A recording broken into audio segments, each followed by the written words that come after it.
akasema hapa ndaanguka, akapita akakimbia. Choma anasema shende tujitahidi tukue na kimbia.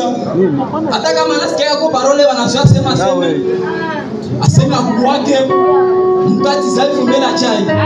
Sikatale mimi. Wewe sasa vile shende chrétien unaposha shimama unakimbia. Unakimbia wewe. Basi wewe anakupatia rendezvous.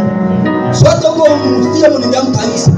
Directement na wewe unajipeleka tu.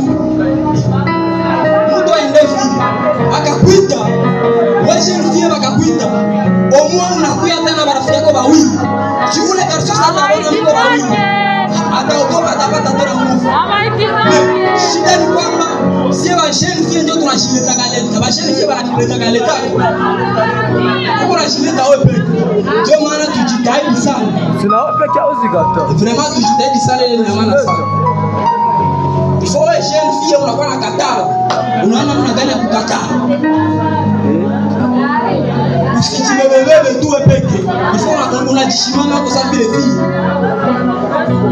Sio ajira katalaka, hata jibebeba. Atika tu mkutano. Meko wengine wafie. Benyao njoo wanaanza kutafuta mapro. Uko kutafuta garso kwao. Kiwelewele. Hautaogopa. Ile nyerere sana. Toma tujitahidi sana. Tujitahidi sema shene kabisa. Aha. Kasaba ukopake. Ni sema shene tuko nao ni nini? Wakati tunafanya shua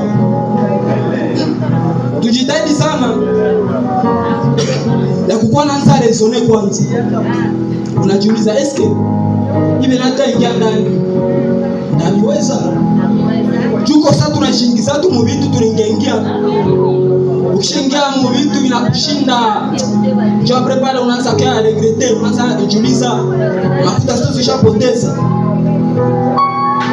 Ndio maana Biblia inakwambia aseme ni heri kuvunja unyumba kuliko kuvunja ndoa.